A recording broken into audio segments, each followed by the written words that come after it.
Okay, there are few things left to do but to see this through to the end. This time I'm determined not to get destroyed by the fire and actually get to fight this cocky Francois guy. This sounds simple, right? Well, there's a lot of things that happened in this run, so let's just jump into it. If you missed any of the previous videos for Fear and Hunger, I'll link the playlist down below. But for now, let's begin.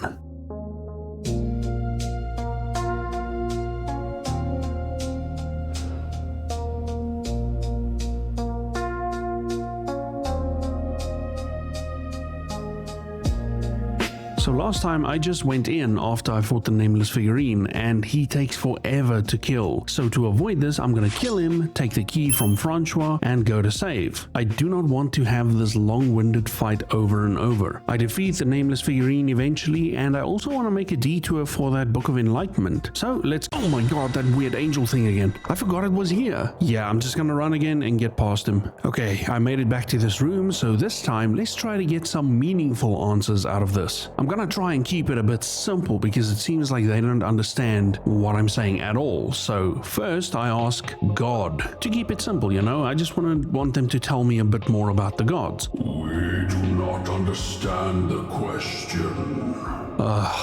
Second, I try and ask, who are you? We do not understand the question.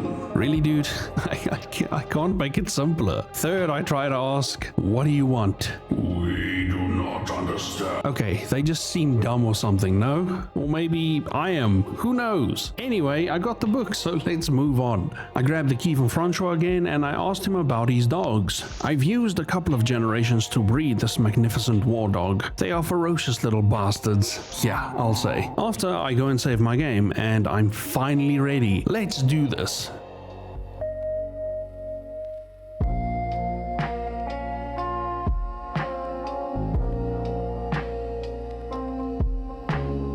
I enter the gates and employ a secret technique of using my eyes to actually avoid the fire and make it past to Francois. You see Francois, the dominating one, sitting on the throne. He's got a look on his face that absolutely despises your mere existence. Without reason, you feel like a lesser human being. He says, "So you are finally here. You think you can overthrow my absolute dominance?"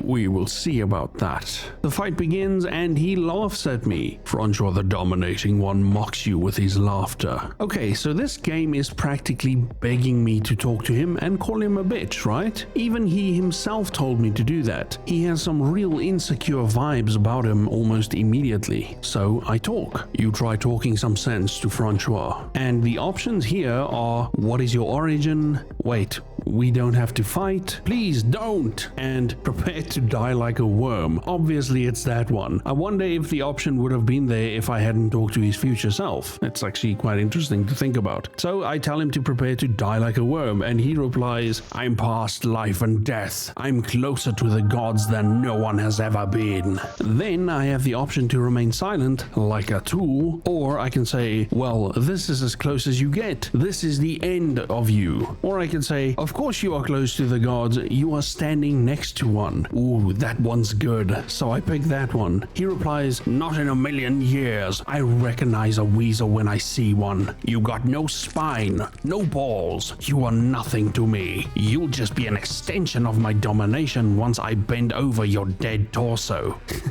Wow, that actually seems like he's already tilted by one little comment. My next options are, the gods are dead. Who exactly do you dominate? Or I can say, you're nothing but a puppet in the greater scheme of things. Yeah, it has to be the second one, right? Because the first one is a logic statement and the second one is just more teasing, and people with massive egos cannot handle that shit. He replies, "A puppet? Oh yeah, we are hitting the core right now, guys. A puppet of whom? Do you see strings attached to my arms? Do you see a puppeteer somewhere?" Yeah, he's mad. "There is no one but me left." "Well, who is it that puppeteers me?" me. Why don't you reveal the secret knowledge of yours? See, instead of that reply, instead of trying to reason with somebody clearly trolling you, just take the L, little bro, and move on. My next option is a devastating how little you really know, or a stupid one, I am the true puppeteer. So I go with the first one, of course. He replies, what? Bah, you know nothing.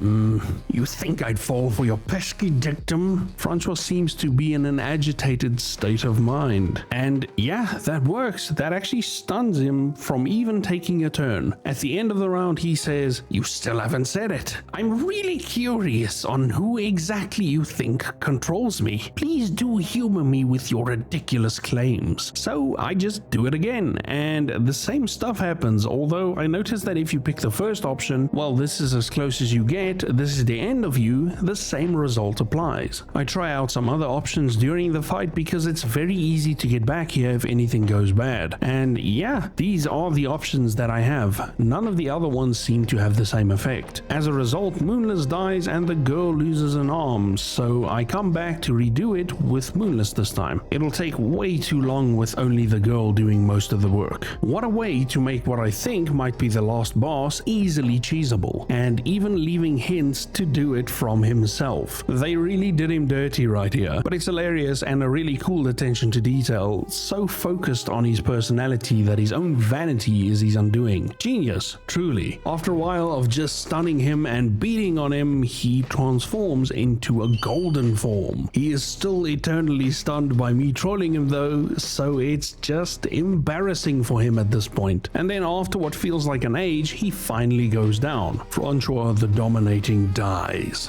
You have proven your dominance over this old man who desperately tried to keep up with the times. Wait, are we calling him a boomer here? With Francois the Dominating falling, the order the gods kept also crumbles down. The remnants of their reign are quickly forgotten, and I receive the Domination Soul. Okay, is that it? Can I leave the dungeon now? I examine his body, but there's nothing. And then I interact with his throne. As you close the throne, you feel the air still. You feel electricity and excitement radiating from the chair. Your heart is beating fast. It feels like the throne holds great significance to the greater scheme of things. The throne of the new gods is sitting here, empty, waiting for the successor to the past gods. I sit on the chair because why not?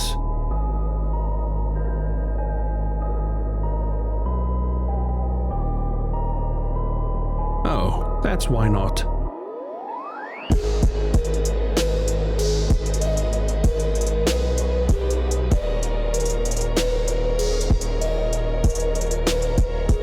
I wake up somewhere. A pitch black new world is unveiled before you. A cold wind carries over unnatural cries from all around you. You are not alone here, even if it would seem otherwise. And yes, I am all alone for some reason. Is this a whole new area? My god, how deep does this game go? My previous claims about it starting to feel boundless changes now to feeling endless. I am stuck in a place that's just gray. There is no color here. It's unimportant. I'm here to focus on my character and how to get out of here. A subtle way of communicating it with all gray. Visually communicating to the player that you do not belong here. You do not conform or fit into this place, and you never will. I walk around for a bit and find a hole. There's a shallow hole here. There's nothing inside. You cannot quite tell whether this hole was formed on its own or some creature dug it. I can also hide in the hole. Why? I walk around a bit and I see a green ominous glow, and a terrifying presence has caught your scent. Oh god, wait, what does that mean? Do I need to hide otherwise it finds me? I'll worry about that now, but I do walk around a bit and I investigate one of the illuminated holes, and the green hue hurts your eyes. There doesn't appear to be anything in the pit. It's just just endless green.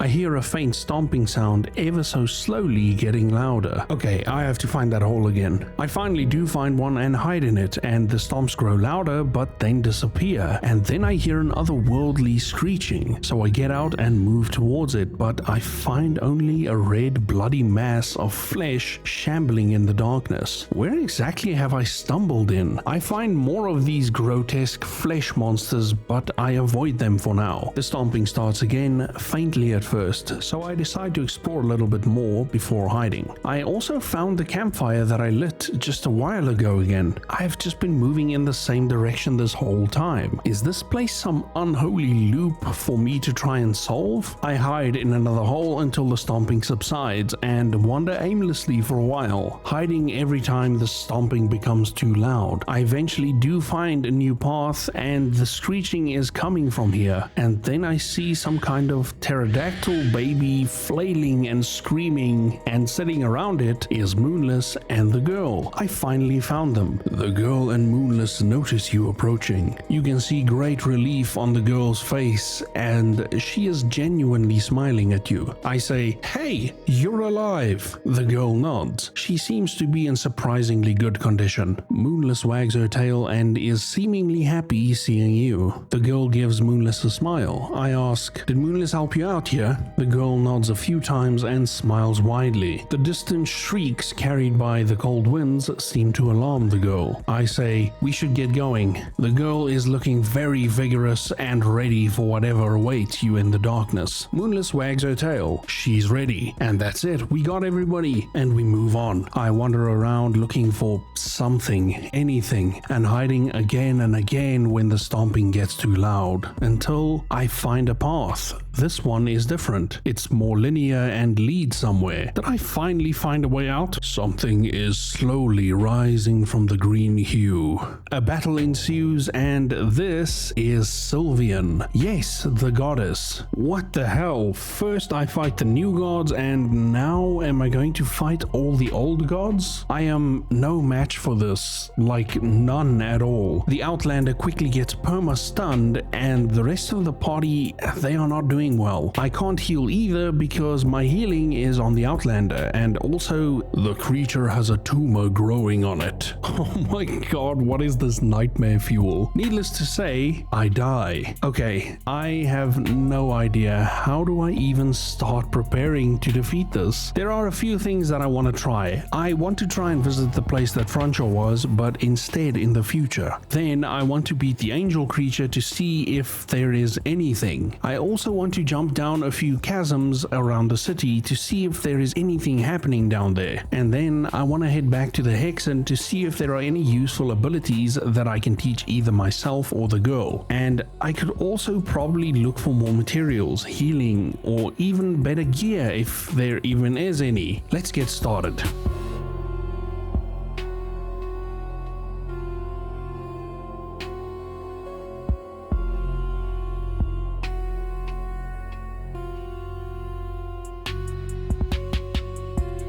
Okay, first things first. Just like last time, let's start it off with just jumping down stuff. I know there were a few places that I could do this in the future near where the Tormented One's temple was, so let's go do that. Oh, wait. I want to check out that door where Jean was because it's very similar to this one. Okay, apparently that's not it. The appearance is just a coincidence. I head to near the temple, but in the future this time, and find the first hole and just jump in. And I land on a platform and hurt my ankle a little. Very nice. The cavern seems man-made partially. I can move a stone slab out of the way up this ladder, and wow, nice. It leads back to this room, so I can get back quite easily. I found a table that needs a bunch of arms, but I only have 2, so I slap them down and move on, I guess. If I find any more limbs, sure, I'll make a revisit here. Moving through this cave, I find a yellow mannequin, and as I move in, there are more. Way more. A husk of a body stands idle here. I go through the door door and there are even more mannequins here, and as I move through I find another shortcut on the other side that leads back to the Harvestman's Hole area. That still sounds bad. There is a book inside here that says the husk growth has been perfected to the point the process is simple enough for an infant to use. I've created the perfect balance of the liquid and the black growth hormone to support the creation of mock life. A mere addition of blood and the liquid can replicate the origin of the blood donator to striking accuracy. Interesting, so whomever this was wanted to create a body for themselves. Why though? An empty tank that seems to be in the best condition out of all these tanks. There is a small opening here where you could add a drop of your blood into the water. And I add blood because why not? You make a small cut on your finger and let some blood out. The blood mixes with the water in the most bizarre ways. The red trail of blood swirls slowly to the middle of the tank. In the middle, the blood concentrates and slowly starts to grow mass.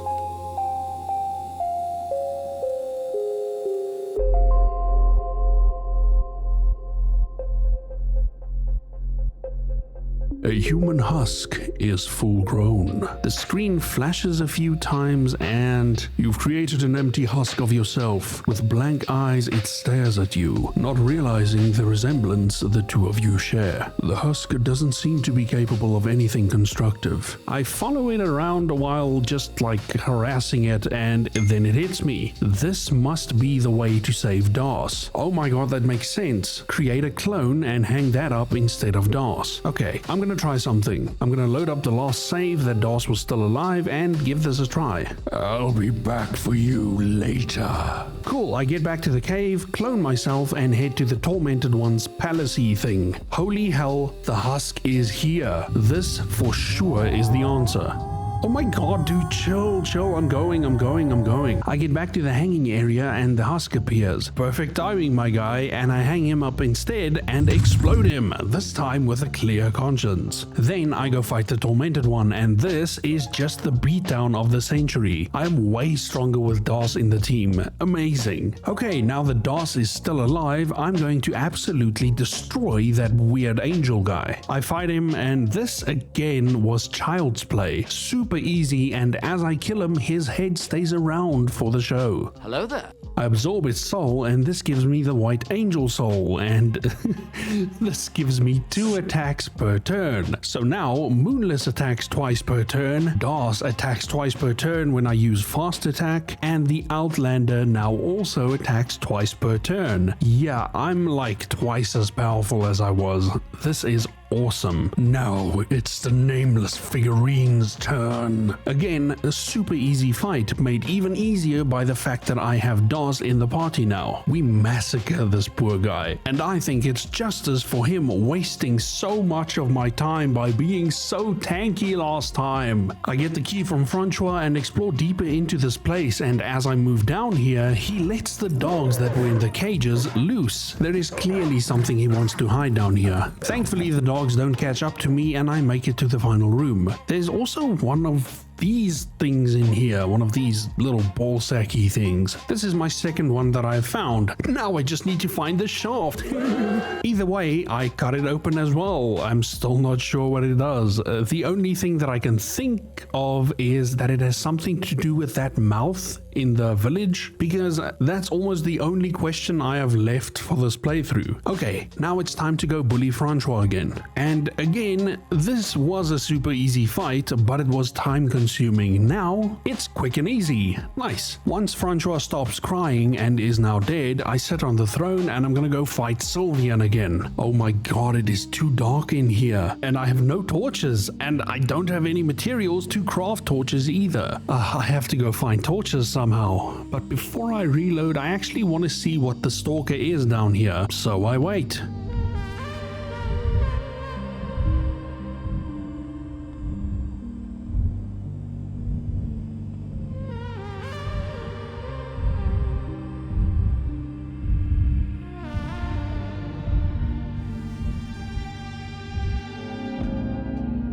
it's a dinosaur. Nice. That actually looks really awesome. It has a weird mechanic where it approaches one turn at a time. And when it finally is in my face, I attack its leg and destroy it. Okay, this is not too bad. This enemy might not be that tough to deal with.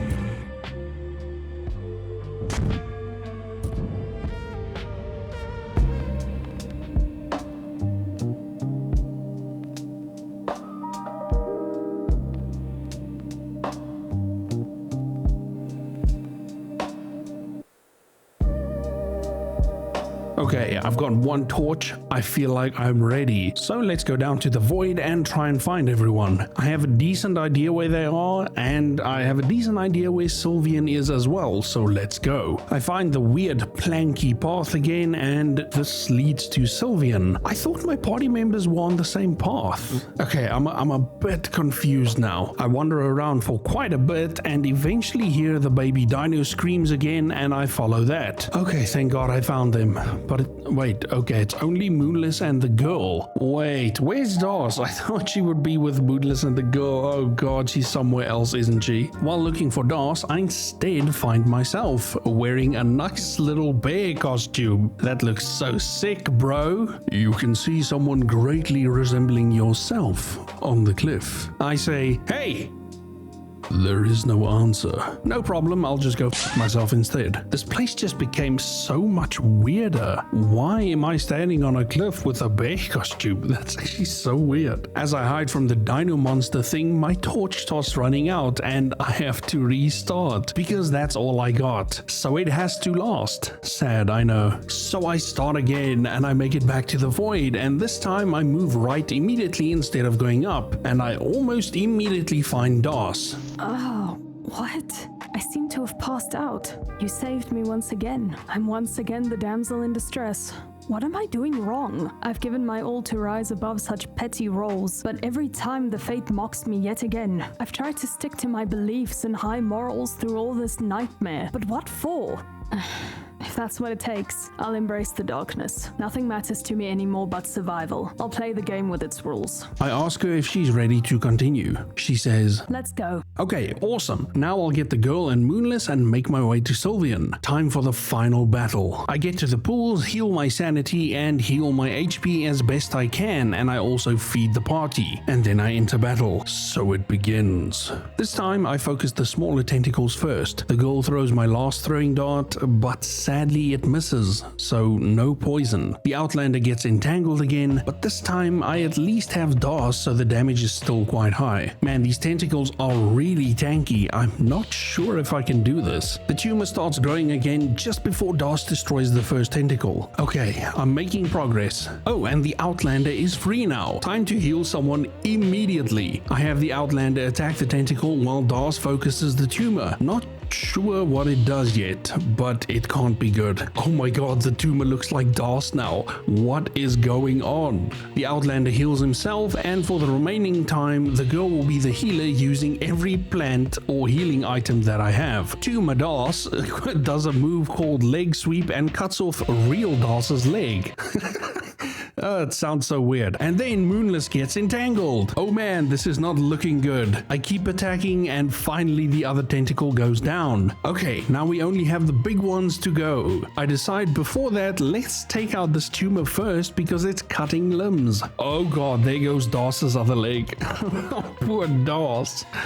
Okay, we have to pummel this thing. It cuts off the girl's left arm as well, and then we finally kill it. Okay, so that's way more destructive than I gave it credit for. My team is in pretty bad shape and I've almost no healing left, so the girl just uses herbs and the rest of the party just pummels the tentacles. The girl sadly gets killed by one of the tentacles, but the party just locks in and smashes the rest of the tentacles. Man, I'm saying tentacle a lot. With the third tentacle down, we just continue the onslaught on the last one and finally it goes down. Now the boss is useless. It can't damage me anymore and we just continue attacking its head until finally we did it. We actually killed it. I didn't think it was possible with what I had, but we did it. The creature slowly descends to the hue where it came from. It just let you go. Wait, so we didn't kill it? It spared us? Or it deemed us worthy? Oh, that's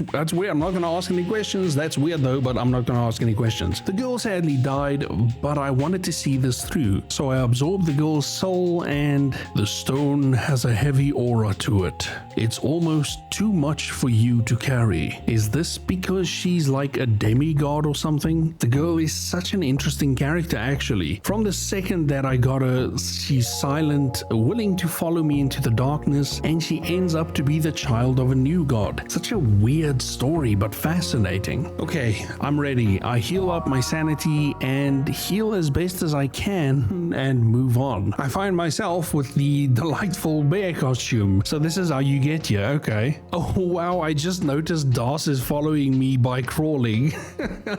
Oh, that's so goddamn sad. Shame. Anyway, back to myself with the bear costume. Outlander, the torment has no end. It is our fate. But you must have begun feeling the same as I. So don't try to abstain from the inevitable. Embrace the torment. Let me make sure your torment doesn't go to waste. I'm assuming it's the Outlander talking to me. That's why I'm doing his voice. I might be wrong. I don't know. Anyway, I enter battle. Oh god, I enter battle. What the hell is this? Oh, I don't know if I can do it. Also, I take it back. This is not a cute costume. I take it back completely. That's horrifying. I genuinely got chills when I saw this for the first time. My god, I love this game. Look at this. A new god greets you. My god, look at how there is only a tiny strand of his hair hanging out. It's a really creepy face as well. This design is actually blowing my mind. Really well done. For some reason it says the god loses balance with its legs cut. Is the game mocking Das for not having legs now? He says, I've grown to love my torment and suffering. Holy edgelord. I bet no one understands him either. Because tonight I curse my place in this universe. I curse the fate that has been laid in front of me, but I've grown to love it as well. Suffering alters my sight. I can use the energy to my advantage. It's like an ancient secret that was revealed to me in my darkest hour. A secret only I am aware of. As time passes, will you tell people about your monumental achievement and share your gospel? How you passed through all the hardships in the dungeons laid before you, and about your eventual ascension? I chose to share the gospel. Stories about your fabled endeavors are passed to people of all ages. Your tales inspire many in the times to come, from children to elderly. In the coming era, mankind is at the brink of chaos. Diseases run wild, and kingdoms wage war with hundreds of thousands of casualties on all fronts, both women and children included. You would have the power to interrupt and potentially stop this. You have the strength to stop the mindless killing, but that would require you to step out of the plane of this void. Instead, you could try to affect mankind through religion and beliefs. Affecting the whole culture means slow change, and its effects don't save those in immediate peril, but religion might have the more lasting effects. I choose to save mankind with my strength. You leave your golden throne to disrupt the ongoing wars. With overwhelming strength, you crush entire armies that stand in your way. Kings and sultans of the time are left in terror before your power. Once you are done with your age, mankind is left in a state of chaos. Common people have no one to turn to, and thus they seek safety from smaller tribes and communes. By meddling with mankind, you ended up halting technological and cultural progress. People are also less self-imposed because of relying on gods in the past. The civilizations are back to the Iron Age-like structure where physical strength is the only thing that matters. You watch other deities and gods fall around you one by one as men revolt against old world order. However, your gospel back in the day was so strong that people remember it loud and clear. Your legacy had only grown stronger with you crushing the warring kingdoms before the chaos began. Men fear you. You are known as a fierce god, and because there are no other gods left to rival your power, you become the one and only god, despite your strength being limited to that of a new god. You never escaped the dungeons of fear and hunger. Instead, you chose eternal void and darkness as a new god. And that's it. It's over. This is ending D, a new god. That was amazing. And it feels like we are just getting started. Next, I want to find the rest of those ballsacky things while I'm still here at the save and see if it affects the mouth. And then after that, it seems like most people want me to do a playthrough with Enki. And yes, this time I'll try to recruit the floating head Najra as well. Then, also as a last note, some people did request that I check out games called No I'm Not Human and Look Outside, so I'm going to start on those videos soon. Can I please ask you guys to give those videos a chance as well? The Fear and Hunger uploads won't stop and will remain weekly for the time being, but every now and then I will upload a bonus video for the week, and that will be one of these games that are requested. Please, please, please give it a chance, as I would love to entertain you guys with more than just Fear and Hunger in the future. I really do appreciate all the love that this series has gotten so far, and now I need you guys to let me know which endings do I need to go for and complete to be worthy of going on to Termina and it making full sense to me. Let me know down in the comments and I will get it done. Thanks to everybody for watching, and thanks to all the generous channel members for keeping the channel alive. I really appreciate all the support, and I'll see you guys and gals in the next one. Cheers!